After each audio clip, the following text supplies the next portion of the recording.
I think we can start now. So before starting our lecture, please let you know that today's lecture will be recorded and uploaded to our department YouTube channel by editing Q&A section later on. So please feel free to take a lecture and give any questions because I'm going to edit the part if you want. And so let me introduce the Professor Khoo again. Thank you for taking interest in lecturer series organized by BK24 program on local community innovation and innovation and new public governance, Department of Global Public Administration, Yonsei University. It is the last lecture given by Professor Agnes Khoo, who is also working as a visiting scholar at our department for this semester. So she lectures at Webster's University in Ghana campus on international politics, Asia-African relations, migration, international NGOs, and gender and development. In addition, she co-founded a community-based social enterprises in rural Ghana to provide employment, education, and training to women and youth since 2006. She also published on Asia, migration and gender, women's oral history, and African and Asian relations. So today, Professor Agnes will talk about African-Asia relations, seeing each other through colonial lenses and decolonizing through the theories and praxis. So let's move to the main section to start today's lecture. If Professor Khoo is ready. And before I do that, I would like to also formally introduce my colleague, Dr. Cho Junhua, who is moderating the session for us today. Dr. Cho actually spent 10 very courageous, brave years in the United Kingdom. He did his master's and then his PhD at SOAS. And his PhD work was in fact on development cooperation, Korean development cooperation in Africa. So professionally, Dr. Cho is much more an expert on African studies than myself. I just lived there and grow chickens and pick eggs. But Dr. Cho really studied. You should see how thick his PhD thesis is. And Dr. Cho is also lecturing at Yonsei University, as well as in Hankuk Foreign Studies University on African studies. So if you're interested in Africa, I would definitely recommend that you get in touch with Dr. Cho. Dr. Cho, is that, have I introduced enough? You think there might be other things that you have done that I've missed out? No, it's fine. So I'm a kind of Africanist, Korean Africanist, I would say. And my main topic is why South Korea is giving aid to Africa by using development, international development, by fitting their national interest within the field of international relations. So in that sense, if you are interested in anything, then I love to talk with you guys if you are interested in later on. And Dr. Cho is in the process of turning his thesis into a published book. So when the book is published, you will get the announcement how to reach him and how to get hold of his book. Yeah. So today I would go straight to the point. So let me just screen share.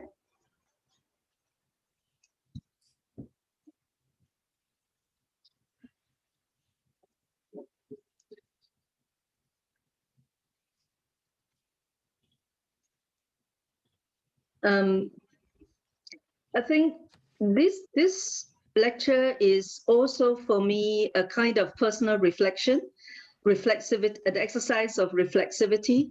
Having lived in Agnes? Asia, yeah, Agnes, full screen. May I disturb you? Yes, full screen, please. Yes, okay.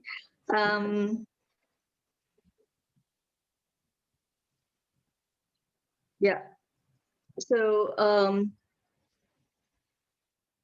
having lived in Asia for most part of my life, being an activist and NGO worker, and then subsequently as an academic, I find myself in Ghana, West Africa, which is I consider to be my fortune for Ghana to be so accepting for a foreigner like myself to learn about the society, about its people. So I owe a lot to Ghana for what I can share about this very nagging question that's been in my mind for as long as about 8 years since I've moved to Ghana to live long term. It's this really difficult juggernaut of how do we see each other and constantly seeing each other through our colonial lenses, because obviously coming from Singapore, Ghana and Singapore share the same colonial master. We were both former colonies of the United Kingdom or the Empire of Great Britain. And so constantly my mind is how do we then decolonize the way we look at each other, because colonization is still ongoing in many different ways, both personally and politically, in my experience. But then how do we then really truly arrive at a time, at a space of truly being able to appreciate each other through a decolonized lens? And I shall attempt to give an outline with theories, and then also then go into the praxis, which is more the empirical. So first of all, we have to retrace, I think, our colonial history for us to even begin to be aware, to really understand what is this colonial lens that we constantly look at each other, that we gaze at each other. Because without knowing our history, particularly as how it relates to our colonial past, we will not be able to even identify the appropriate lenses. The first thing is we do speak to each other in foreign tongues. I have to speak to my Ghanaian compatriots in English. We speak now at the moment in English when obviously, as you can see in the entire Zoom room, I think all of us are not native English speakers to begin with, but we all have to acquire this universal currency of the English language in order to communicate, in order to convey ideas, and to convey our emotions and sentiments. So in that sense, we have always been living in what I would call a colonial mindscape, which is beyond language. As a person who actually speaks 5 different languages of varying degrees, I'm very much aware at how our languages, the switch in language also changes the way we think, the way we feel, and the way we express ourselves. So in my opinion, every language has its own mindscape that we actually communicate with the other person with, right? So, and English is exactly the most commonly used language and probably the most dominant colonial mindscape through which we understand each other as post-colonial subjects. And here I would like to emphasize that hopefully we have at least managed to be post-colonial subjects and not as neo-colonial subjects, which sometimes I feel it's still the case in many different ways, politics, economics. And then there's the politics of images. I don't know, how many of you here know Tintin? It's a very famous comic book by the Belgian animator who has already passed away. And Tintin went around the world. And one of the countries that Tintin visited was Congo.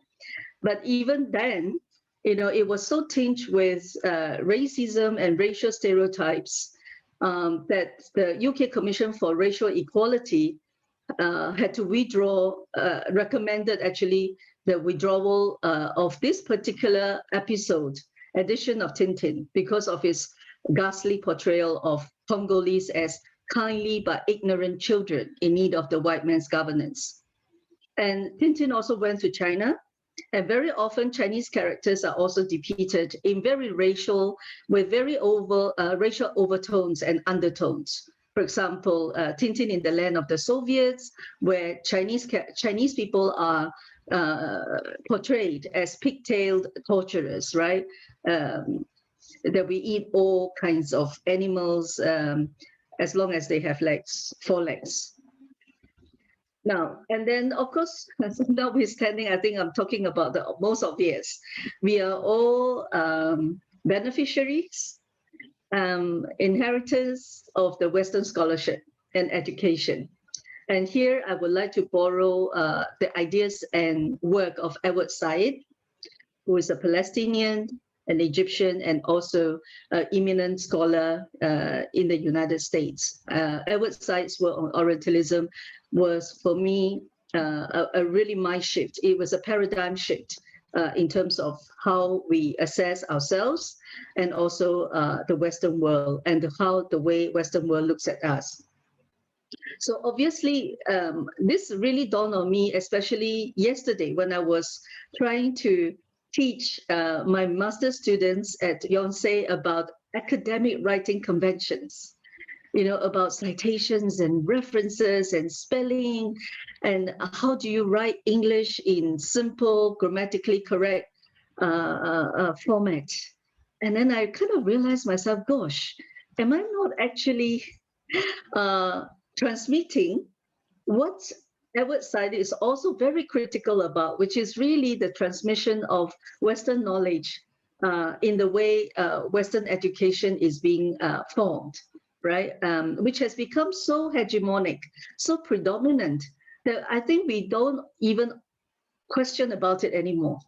Because we read books from the United States, from the United Kingdom as our textbooks from a young age.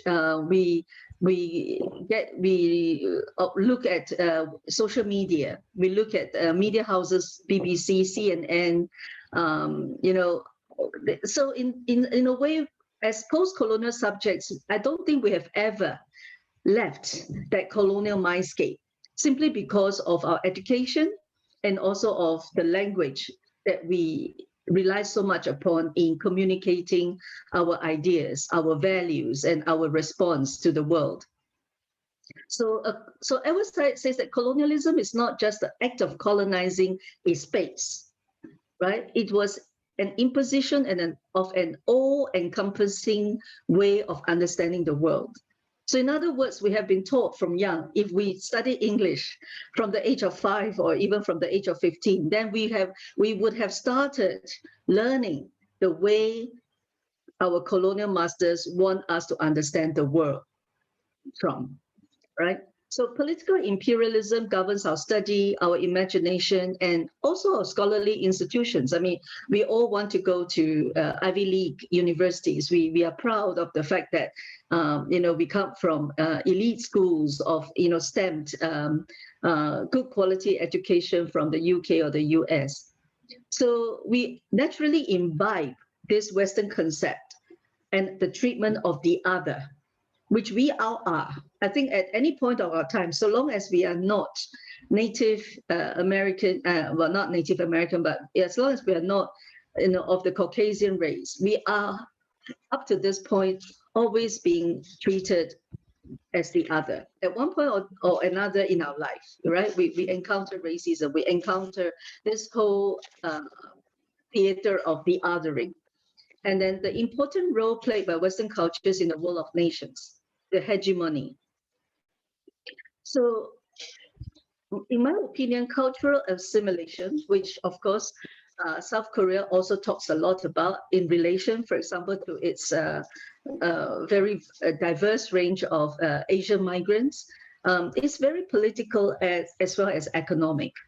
The strength, the durability, and embeddedness of Western cultural discourses and structures of political, economic, and social cultural domination, right? So cultural assimilation is not just about culture. It's not about learning how to live like a Korean or learning how to live like a Dutch, because it is a political process of basically recolonizing ourselves into a mindscape, a landscape that is not of our own. So for post-colonial subjects, the tendency, the danger is to invite these structures into ourselves and then reimpose that on others. So we see, so Edward Said warns that, we tend to see others and their cultures we need to see others and their cultures from a libertarian, non-repressive and non-manipulative perspective, which is really his essence of Orientalism. We need to rethink the complex problem of also knowledge and power, how knowledge is being formed, constructed, conveyed, and the power that is laden within knowledge, how we also privilege knowledge and gave it the kind of power that we know of today. So power and domination, of course, varies. It is a complex web of hegemony. It is informed by ideas. So Orientalism is informed by ideas, doctrines, and trends that rule over the represented cultures. And here, of course, I would say that I'm including Africa very loosely into today's topic, even though, of course, Africa is not part of the Orient, as in this being discussed with by Edward Said, although he did mention Egypt, for example, and Algeria. But then, of course, we are the others for the purpose of today's lecture. So in that sense, the Orientals and the others. So the cultural hegemony gives Orientalism that durability and strength. And it still plays a very important role in modern political and intellectual lives today. And then there is the politics of gaze and representation. How do we look at each other? What kind of gaze do we exercise on each other? And who is representing who? Who has the power to shape that representation, to shape that worldview, to describe somebody? Who has the power and authority to represent who? I think this is a very important question. I remember a very funny story, which was meant as a joke, but it's actually quite tragic, is that we are so used to having American or British or Dutch anthropologists coming to our villages, right, to our native land to do studies. So that's how we learn anthropology, right, from the white man's gaze. And there was actually an Indian anthropology who actually tried to do the same to the Dutch, using exactly the same sort of process and language. And then he played it out on the radio. And it was really funny when you have a brown person trying to explain in this anthropological language about the white people who we are so used to putting on the sort of, the position of the authoritative voice, right? The people who would gaze, who will observe us. So how are we represented, speaking to, and speaking on behalf as the Orient and the other? And this is, in fact, I have to confess, my biggest angst when I'm living in Ghana, and whenever I'm asked to speak about Ghana, and I have to be very self-aware that I'm doing so based only on my lived experience, and that I don't take that voice away from my Ghanaian compatriots, which is sometimes very seductive, very easy to do if we are not careful. So Orientalism can only survive relying on institutions, traditions, conventions, codes of understanding, right? Via imperialistic hegemonic language, imagination, and power structures, even gender relations and day-to-day practices. So it is very all-encompassing. Now, there are also women scholars who speak as the other, whose works I would encourage you to refer to. For example, Gayatri Spivak, who was ethnically Bengali. Her work on Can the Subaltern Speak is groundbreaking. There's Bell Hooks, African-American, who talks about everyday feminism. Angela Davis, who works on intersectionality. Nawal Sadawi from Egypt about women's oppression. Chandra Mohanty, who is ethnically Indian, who works a lot on decolonizing theory and practicing solidarity. Because as you would notice that today, I'm actually relying more on Edward Said and then Michel Foucault, and as well as Fanon a little, who are mainly male scholars. Now, so we often assume that the West is rational. The West gaze or the West rationalizing of our cultures is rational, is scientific, is developed, is humane, it is the norm, it is superior in a sort of savior-like voice. And then it is the standard by which the rest of the world is judged. And the Orient is very often portrayed as the mysterious, the exotic, the sensual, the aberrant, undeveloped, inferior, subordinated, those waiting to be educated, civilized, or saved. So the Orient and the other problem of that is we are constantly being gazed or seen or understood as a monolithic group. You know, we are all the same. Of course, I'm simplifying it here. I mean, you know, there's no time to really go into the sort of nuanced details. So, and more than that, we are very often seen as incapable of defining and speaking for ourselves.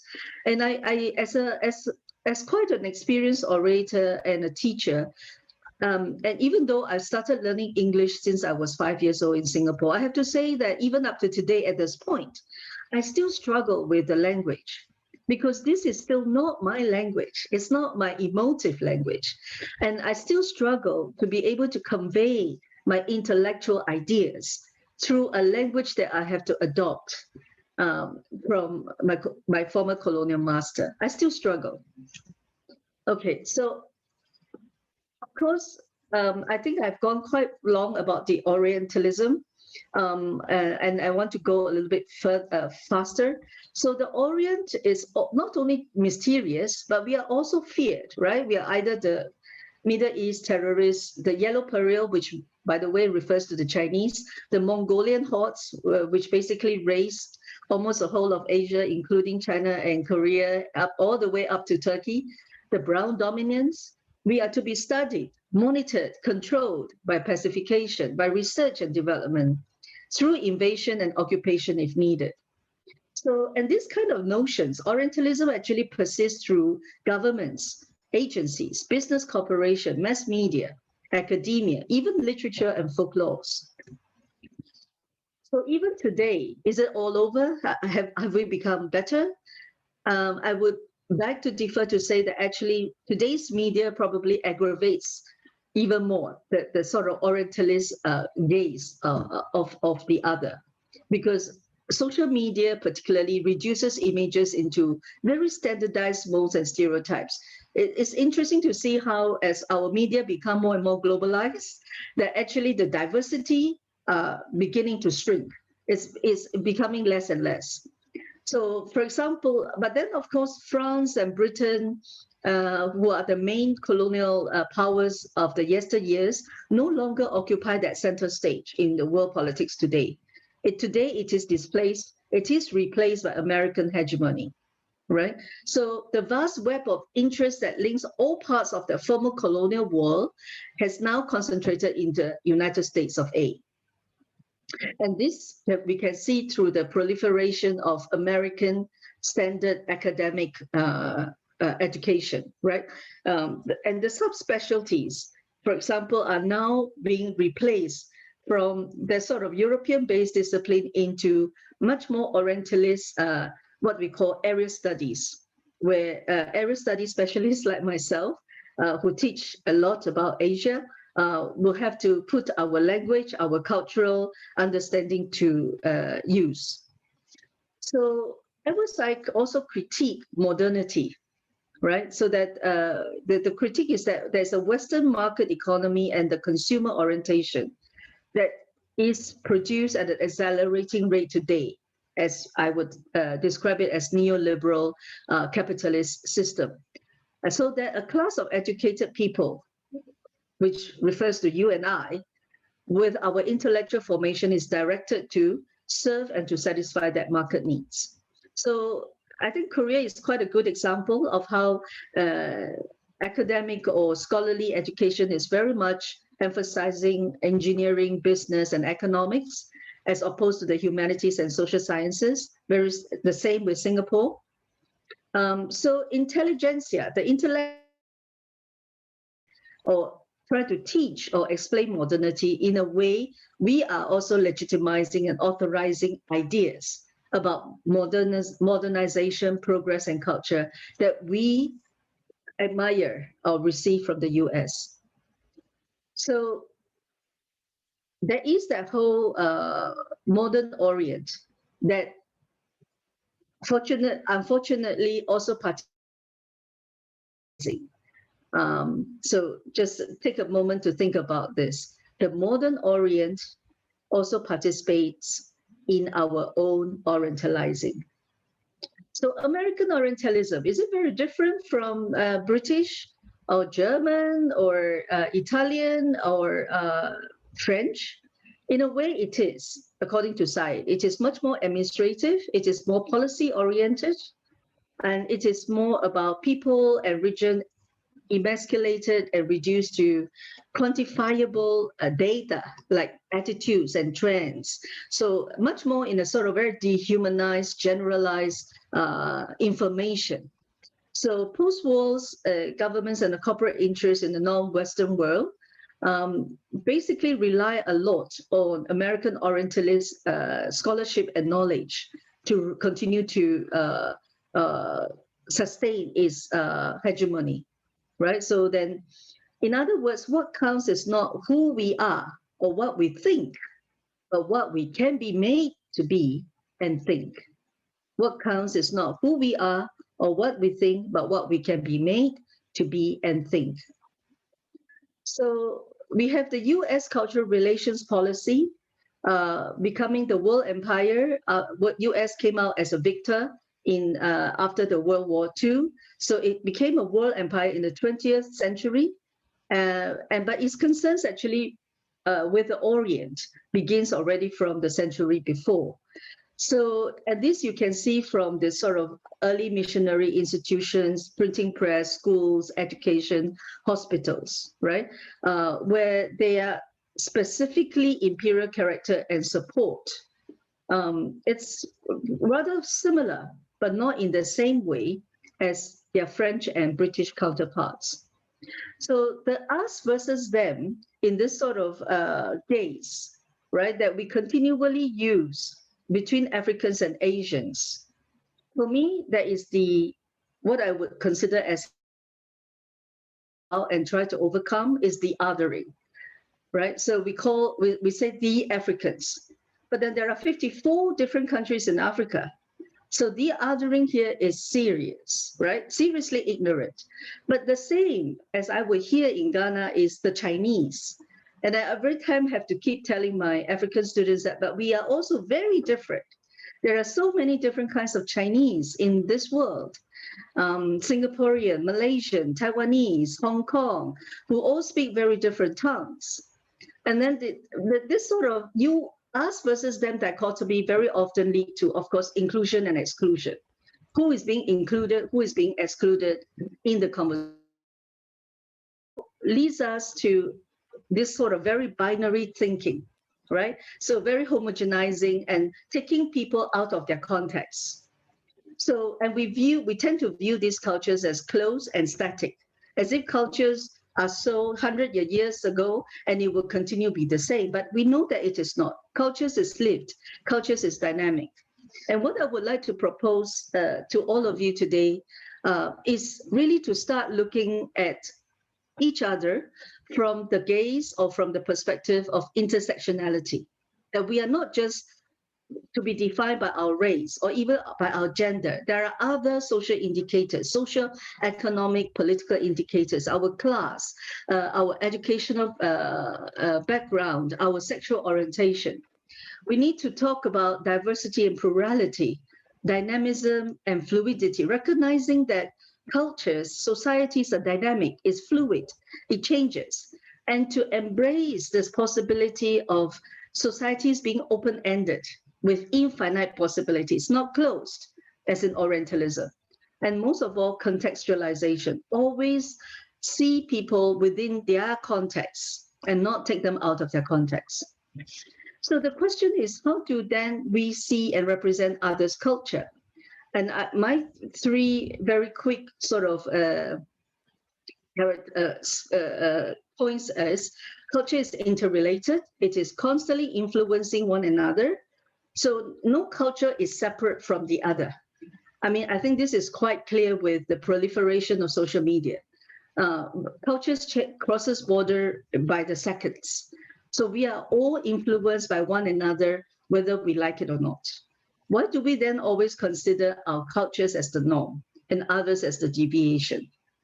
And why do we have this tendency to see our cultures as being superior and sometimes view other people's culture with hostility and aggression? And with this, I would have to say, being an ethnic Chinese in Singapore, the Chinese culture has that tendency to do that. Do cultural, religious, and racial differences stand apart and above other kind of social indicators? I don't think so. Right? So culture, religion, and race are just three dimensions among many very different other dimensions that we can relate with other people. So we need to also question the truth. This whole idea of the normal and the truth, right? What is being normal is very subjective. What is being truth? There are so many different truths. So we need to be very critical about our role as intellectuals. How do we, as intellectuals, validate our culture or other people's culture and the state of which she, he, they is a part? So the importance here is to give credence and attention to independent oppositional critical consciousness, which Said talks about, right? The critical consciousness that is independent and oppositional to Orientalism. So now, Michel Foucault, what I take from Michel Foucault is discourse and power. And very often we understand discourse as language, but it is not. According to Foucault, it is a system of knowledge and representation. So again, we come back into this sort of Orientalist gaze, right? How we actually form knowledge and about other people, about other cultures, and how do we represent them? So it is a well-bounded areas of social knowledge that constructs meanings. So the meanings in discourse are not neutral, right? They are culturally, politically, economically laden. And the power to define the world and how it is perceived comes through who is able to build that discourse and to disseminate that discourse as legitimate and credible, okay? And in that sense, of course, as it is today, it is still the West. The subject does not drive the discourse, but is produced within it. So very often the people that is being explained about or represented by being the subject does not usually have the power to drive that discourse, but we are produced within the discourse as the subject. So we need to analyze historically and in detail the local and specific effects of power. So power is not abstract. Power is very much a lived experience through our interactions with one another. And sometimes that power can be interpreted, explained, represented through race or racial languages, for example, Orientalism. So there is the paradox of discourse too, because in any given historical period, we write, we speak, we think about a social subject or practice in specific ways, right? So our gaze is historically bound. How we see Africa 100 years ago is quite different from how we understand Africa today. And you can say the same of Asia. So discourse constrains, right, our understanding, but it also enables us to write, to speak, to think within, again, specific historical context. As you can see, Foucault and Said both stress a lot on context, contextualization. So discourse is not neutral and it's always contingent, it's always changeable, it's contingent on the factors on the ground, the real thing, the real material that is swirling around us, that leads to the formation of that discourse. So it's not just a form of representation, it is a material condition that enables, but at the same time constrains our imagination of the other. So we need to go back to history. That's my mantra, because history shows how that which is has not always been. History is also interpreted. So what we take for granted as outcomes, right, in our history, may not be so, because they are formed via discourses, and discourses laden with power relations. So they are man-made, but that means they can also be unmade if we know how it was made. They are man-made, they can be unmade if we know how it was made. So very quickly, language and discourse. I would say that language is social, it is political, it is how we know the world and how the world is being created through it. But discourse is not language, according to Foucault. It is the system of representation, that's discourse. Subjugated knowledge, that is our knowledge as post-colonial subjects, right? Our history, our experiences tend to be buried and disguised. No, sorry, the Western historical content tend to be buried and disguised in functionalist coherence or formal systematization. So that is considered the norm, right? Because it is written in word, it is printed, it is authoritative. But our knowledge, which is usually lived as post-colonial subjects, where in many of our cultures, they are not even in words, but they are spoken, which is equally legitimate and important, are often disqualified as inadequate, inaccurate, or even naive, inferior, and that it is not scientific enough, it is not objective enough, right? So our knowledge is very often measured and understood and compared by the sort of authoritative, superior knowledge, which is in the West, which is located in the West. So official knowledge excludes and normalizes. So we start to learn what is the normal, right? What is the norm? And then we measure our own knowledge against that norm. And of course, we will always fall short, right? So in that sense, Foucault basically also emphasizes that there is also this whole control mechanisms through methods, practices, and techniques by which official discourses normalizes, and in the process occlude forms of knowledge, which are different by differentiating the normal from the pathological, the good from the delinquent, right? The favorable against the unfavorable, bearing in mind that Foucault is actually a psychologist. I mean, his main field of study is actually psychology, delinquency, crime. And I find myself actually doing that when I teach, for example, research methodology, because we are so used to assuming that there is just these few qualitative research methodology that stem from Western scholarship. Right? So anything that is not within that framework will not be considered as acceptable in our students' papers, for example. So it is really important through Foucault's work to realize that actually there are many truths in our existence, in our world, and that each truth has its own rationality, and that they predominate at different times, depending on political exigencies and economies.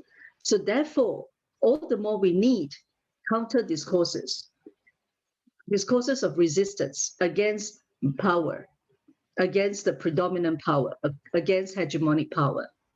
So now we go into power, and actually I have quite a few slides about power, but I'm also very conscious about the time that we have. So I would just really run through, in very quick points to encourage you to think further on your own. First question is, who is in power? Second question is the field of power, right? Who's working? How is it worked at the level in real life? And that subordinates our bodies, that governs our gestures and dictate our behaviors.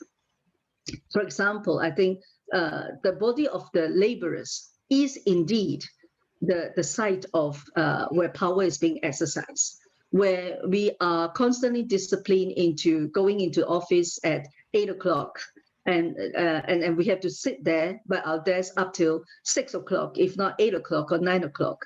That is a sort of disciplining of our body and our mind, right? That subjugates us to, the all over-encompassing economic machinery in which we are just a cog in the machine. So then I would encourage you to think a little bit about the terrain of power, which is not only ideological, then the effects of power, and that the fact that power can be both empowering and disempowering. This sounds funny, but basically the exercise of power can either empower a person or take that power away from that person. And for Foucault, I think it's the very strong, a very important idea that I take from Foucault is the sites of power, and our body being a very primary site of that. So, and then of course, as scholars, we exercise our power by recording our knowledge, by registering our documents and archives, by the way we observe, by the way we use techniques to analyze, the procedures of investigation. So that is where we exercise power. And how conscious are we when we exercise this form of power as scholars, that we are not in fact replicating the same sort of oppressive discourse formation that Foucault is critical about? Now, unfortunately, we don't have time to go really into detail on Fanon, but I would really encourage everybody, even if you're not an Africanist or you're not African studies is not your main priority, to really read Fanon. First of all, Fanon is a Black scholar, and that's important. That's a Black voice. And Fanon's work actually is the inspiration for, as far as I know, the whole African continent. It is one of the inspiring voices of Pan-Africanism, right? The awakening of the African consciousness. And I just want to read, it is very unfair to reduce Fanon into one slide and 3 points, but please bear with me because I only have an hour, or even Dr. Cho said you should speak less, and let's finish it early because it's Friday. We should be going for drinks, and soju and beer is waiting. So I'll just say, sorry to Fanon, but the cultural assimilation, the culture of colonialism, which I think is being echoed by Said and also Foucault, and colonial racism. And living in Ghana today, I can't help but sometimes being very, very troubled that colonial racism is exercised both by the Ghanaians on the Chinese and the Chinese on the Ghanaians. And so sometimes it's really not fun when you know 3 Chinese languages and you know English, because it means that you cannot shut your ears, you cannot close your eyes to both sides of the dialogue. Right? You can't pretend that you don't hear and that you don't understand. But with understanding also comes that responsibility. And that is why it is so much in my heart that I want to share these ideas with you. And racism permeates culture. So I always tell my students, I've been teaching migration studies for about 10 years now, starting from my time in Bangladesh and 7 years teaching in Ghana, is that actually I always, with my first class, when it comes to migration studies, I always tell my students, be they Asian or Africans, let's all start with the baseline that we are all racist, because we cannot deal effectively with our own racism if we don't recognize our so-called innate or socialized racism, right? Which in American speak, I think is called implicit bias. I'm more direct in saying, basically it's just racism that we have learned from our family, from our society. Now, good old Bob Marley. I actually added Bob Marley to the list of my inspiration because I found Bob Marley actually only in Ghana, even though I know Bob Marley from Europe during my time of sojourn in Europe. Bob Marley is the sound of Africa. It is not the yuppie European fetish as Europeans would do, dance and, with red wine, really hip in parties. I see Professor Khoo smiling because this is such familiar images, right, of the liberal West in Boston, in New York, in Amsterdam. And there's very often this sort of, in doing that, in really sort of worshiping Bob Marley, dancing to his tune, it's almost like as if these Europeans and Americans have this instant decolonization has taken place. The redemption is dispensed. and bright white privileges are forgiven. You know, they are not the oppressive colonizers or the racist Europeans that continuously push Africans out back into the sea, in the Mediterranean Sea. You know, because they like Bob Marley, and Bob Marley is black. But I would argue that it is precisely those white privileges that can afford them to enjoy Bob Marley in the comfort, safety, tranquility, and sensuality of his prophetic music. Why do I say that? Because I rediscovered Bob Marley really in the dirt road on my weekend runs from Accra to the Volta region every week, from my teaching post in one of the most expensive private universities to the most impoverished villages every week. And I always have to ride in this long road that's just one way, one motor road, for at least 3 hours before I reach my farm. So let me read this to you for the sake of, theater dramatics. Riding in a jam-packed, battered and run-down 12-seater passenger van that sat 12 adults, children in between, babies on mothers' laps, luggage underneath the seats, occasionally chickens as fellow travelers, goats tied down on top of the bus rocking dangerously from side to side as the driver expertly negotiates dusty roads dotted with potholes and overlaid with mush. It was my moment of epiphany, because in that particular journey, it wasn't Ghanaian traditional music that was being played. The driver decided to play Bob Marley. And when I looked around me, I realized, it was a true moment of joy that actually Bob Marley sings about Africa and the African soul. So let's come back to the reality, Bob Marley or not. Asia and Africa, are we out of the woods in terms of Cold War politics? I think today, if you watch news, you will shake your heads and say, I think we are going back to square one with the US-China rivalry and tension, the saber rattling, and basically pulling the rest of the world along. Poor South Korea have to decide at different times whether they are going to be with the US or they should be with China. And I think poor Singapore, we also have to do the same. And I think poor Africa too, in very different ways. We all have to eventually make our alliances, decide which side we are on. So in a way, Cold War seems to be back for us. So, but during history, historically speaking, I think we were always being faced with this choice as post-colonial subjects, even though some African and Asian leaders did try to do it differently, right? Because there was that moment of the non-aligned movement that was led by Ghanaian Kwame Nkrumah, Patrice Lumumba from Congo, China, Fidel Castro from Cuba, and also Sukarno from Indonesia.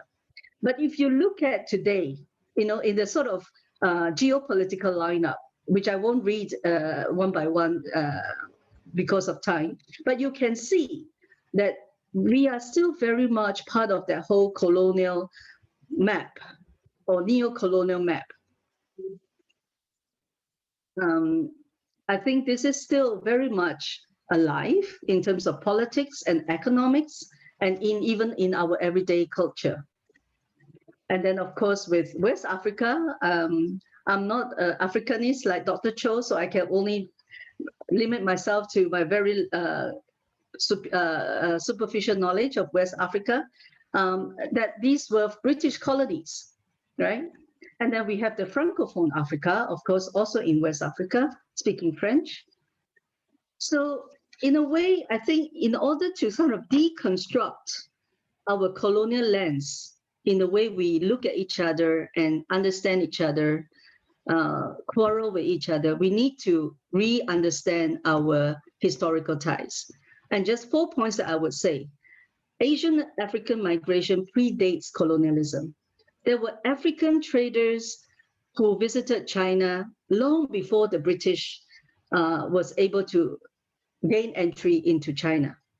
There were Asians in Africa before British colonialism. We have the shared roots of slavery and indentured labor to the West, to Latin America, and Asians to Africa. Asians, particularly Indians and Chinese, were sent to Africa, right, as indentured labor when slavery was abolished and that it was not cool anymore, it's illegal, right, to buy and sell slaves. Chinese and Indians took the place of that cheap labor to build Africa's railroads, to open up gold mines, to look for raw materials. Many of these Asians never made it back to Asia. Many Chinese died actually in constructing the railway of Tanzania because weather was hard. It was really torturous work. And in fact, many of these labor never got their money back. Because remember, they were not slaves. They were supposed to have salaries, but the salaries or the money was supposed to be paid to them only at the end of the contract when they have finished 3 years in Tanzania, for example. And many of them didn't even survive, and others didn't even get their money back. And then, but of course, there were also Chinese and Indians who then decided to stay on. Even recently, I've read that there were Koreans who were sold as slaves to Cuba, and that there is an entire very lively Korean community today in Cuba, right? Same with Chinese in Cuba. So while colonialism separates, divides, and alienates Asia from Africa and vice versa, I think we need to, today, particularly to find what binds us together. And I think what binds us together is our relationship to the West. And that is why I often said the West is the white elephant where the Asians and Africans are in the room. It's that white elephant that we hesitate and we try not to acknowledge. We try not to discuss, right? Because it's too uncomfortable. Because unraveling hundreds of years of colonialism, and you will see my later slides, that concerns collective trauma, that concerns collective guilt, that concerns collective pride. And those are very difficult processes to unravel. So we would rather leave that white elephant in the room, knowing that they are the predominant power in how they form discourses, in how they form an Orientalist view or the othering view perspectives about self, that we in turn impose that on one another, right? So because we speak their language, we think in their world. Where else? That is our common language. So, and I always tell my Asian students, even just yesterday, that African blood was spilled on Asian soil for Asia's independence. There were Ghanaian soldiers who fought in Myanmar, but at that time it was called Burma. And I learned from Dr. Cho that Ethiopian soldiers actually fought in the Korean War. So did Africans Americans, right? Black people who have absolutely nothing to do with our independence and our war. And yet there is African blood spilled there. And I think we need to squarely acknowledge that we do owe that debt to our African brothers and sisters before conversation can really open up and flow. But we also experience collective trauma. And I noticed that very much in Ghana because I see similarities with my experience as a Singaporean. We all went through white terror, that terrible anti-communist McCarthyism that follow us like a long shadow, even until today. And I think South Korea is nonetheless probably the most obvious example of that, where communism is still very much a taboo, right? Because of North Korea. Authoritarianism, we all have lived through authoritarian states and military rule in different points of our life, at different historical periods of our country, even up to today. Look at Myanmar, right? Look at Thailand. And of course, African countries too. We have continuously been a pawn of superpowers. Sitting here in South Korea gives me that historical proportion of awareness of how much Asia continues to be a pawn of geopolitical negotiations and bargaining that we almost have no power over, except to try and align ourselves, conveniently where we can, so that we can at least avoid the least damage. So we are constantly faced as post-colonial subjects, hard choices, political independence or economic development. I think Koreans will understand, would agree with me that this is still a very much a hard choice when it comes to US-Chinese relations. So I would say that most of all today, almost the whole of Southeast Asia and East Asia are capitalist bastions, are US allies, square and center. Whether we speak Chinese and whether we watch Chinese movies or Canton pop, we are politically, economically, in terms of substructure and superstructure in Marxist language, are capitalist countries, capitalist systems. And I don't think any one of us want to do differently because we do appreciate capitalism and all the consumer comforts, the lifestyle comforts that it brings to us. Even despite the high prices that we have to also shoulder at the same time, we have to pay a high price in terms of our body, in terms of our persons, our family relations, which I will elaborate later on. So is there potential solidarity? I think there was during the period of Pan-Africanism and the non-aligned movement. I can imagine that some of the younger Africans and Asians is going to say, what is this? Is this a different world? I see Professor Khoo smiling because you are probably the generation who understood the significance of that effort, that political project that was squashed square and center by the colonial powers, the imperial powers. The Belgium was involved, United States CIA was involved, M16 of the British Empire was involved. None of this imperial power was comfortable with what this non-aligned movement was doing. So we went through the whole series of coups, assassinations, Sukarno, Kwame Nkrumah, change, Patrice Lumumba, change of regimes, whether we like it or not. I mean, governments can be democratically elected only for the regime to be changed by the powers that be. And then civil wars, low intensity warfares, right? Localized wars that gets dragged on, even today in Ghana, in rural areas. So Mekrunia, right? So massacres, incarceration, calamities that are induced by politics and economics. Now, coming to the price that we pay for our economic affluence, because these days Korea, Hong Kong, Singapore, but more so Korea because of BTS and Blackpink are put on the pedestal, right? So I have African students telling me that, look, Korea was poorer than Africa in the 1950s, and look how they have progressed. And I always say, but that is only one side of the story. Do you know the price that we have to pay in order to achieve that the stellar economic report card, right? Because it has to be devised in a certain economic model that aligns with the capitalist West, politically, militarily, and also economically, culturally, and even in terms of religion. The African realities are slightly different. And I was just even telling my students yesterday that you can't just say, because Koreans got today's economic prosperity simply because Koreans are much more hardworking. Africans are lazy. I say, no, that is Orientalism. That is really neo-colonialism at work. No, Korea had aid, interest-free grant, like Singapore, like Taiwan, like Hong Kong. The NICs were the rest and recreation stations for US Army when they bombed Vietnam, when they bombed Korea. So we got rich on other people's war. So in a way, Singapore and also Korea, Taiwan owe a lot to Vietnam, because if not for Vietnam War, we won't have the US Army needing to go through Singapore and Taiwan for very different facilities and amenities and conveniences. And that's where we earn our greenbacks.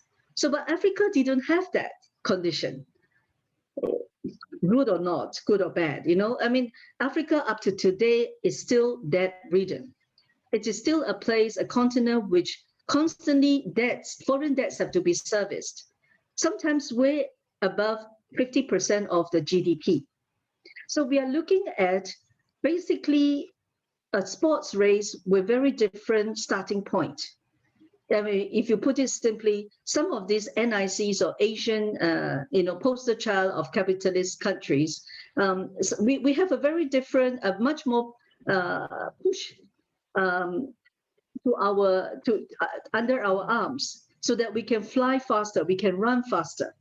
So the starting point of this race is very different. We cannot compare. That's why contextualization is important.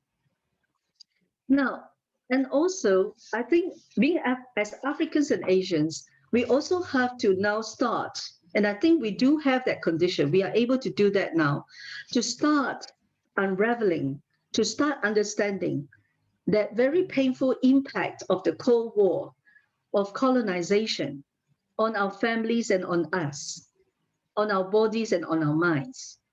Because if you look at, if you would ask any Asian or Africans, there will at some point, people will tell you their auntie, their grandparents, their parents were political detainees. They were imprisoned either by the colonial powers or by their own government, supported by the imperial countries, the imperial powers. And how we grow up, as I have grown up as a Singaporean, through that culture of fear, the silencing and silence. And I would say in this way, I identify very much with what Foucault talked about. The sites of exercising that power is in our body. All right, that fear, that silencing goes really deep into my body, my mind, and my soul.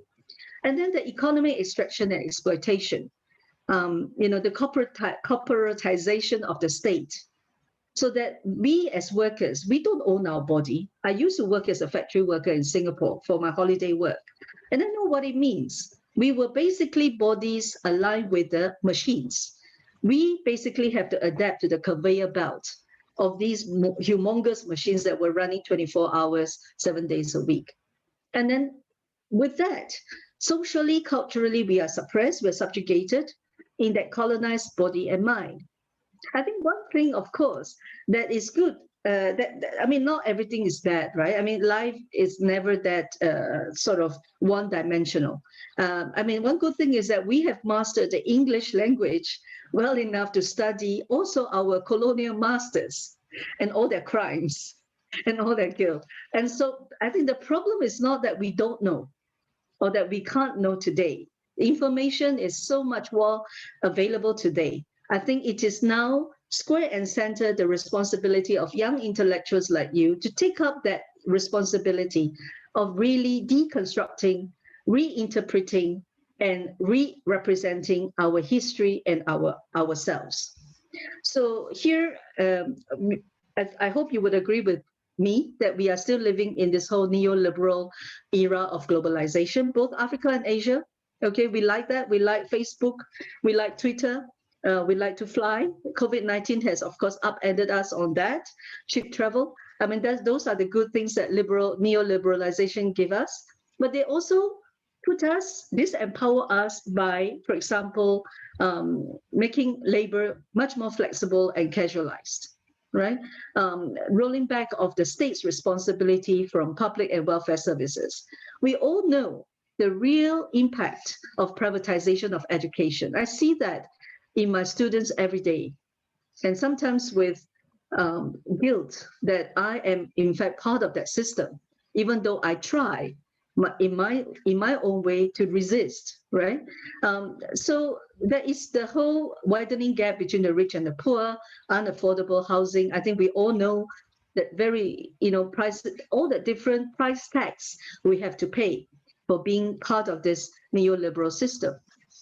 But we do share a common existence. And let me very quickly go into these three, right? What I consider, and if I may be allowed to borrow, the sort of lingo of the feminists in the 70s, political is personal. Right? The feminists are saying personal is political. I'm inverting it by saying political is personal. So politics is not that far away thing out there. Like one of my students who is here said, I really don't like politics. I hate it. Yes, I understand what you mean. As neo-colonial, as post-colonial subjects, we all hate politics because we know what politics do to us and to our family and to our people. But yet, precisely because we hate it, it is personal, right? So, and economics is also personal because we as workers, unless you are, Jeff Bezos, but then he is going to Mars very soon, and then, or if you're not the billionaires or the Russian oligarchs, we are very much no more than a cog in the capitalist machine, right? We provide the labor, our body, so that the capitalists will continue to wheel and turn. And then our personal life, and I think I experienced this even much more deeply in my current stay in Korea. It's how our life has become materialized, monetized. Everything is defined by, can be quantified and defined by material possession. And imagine what that do to us. So I will again run very quickly, conscious of time. Political is personal. I can definitely share this set of slides with you if you like at the end. The individual.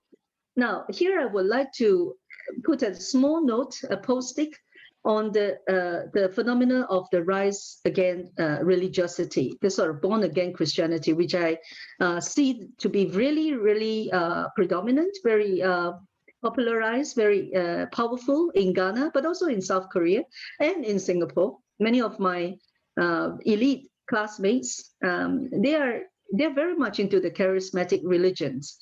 And of course, as you may not agree with me, but I do see, I have no problems with religion, by the way. I think religions are part and parcel of any society. It is part of that functioning, gel that we need for society to sustain itself, to survive. But the charismatic Pentecostal religion, especially in terms of the Christian faith, right, the Christian color, very often participants treat it as a form of social therapy. I see that in my family, I see that in my friends, as an anecdote, of course, here, I'm generalizing. Because that whole capitalistic system doesn't allow much of relief, right? So religion becomes that one possibility of safety valve for us to let through our steam, so to speak.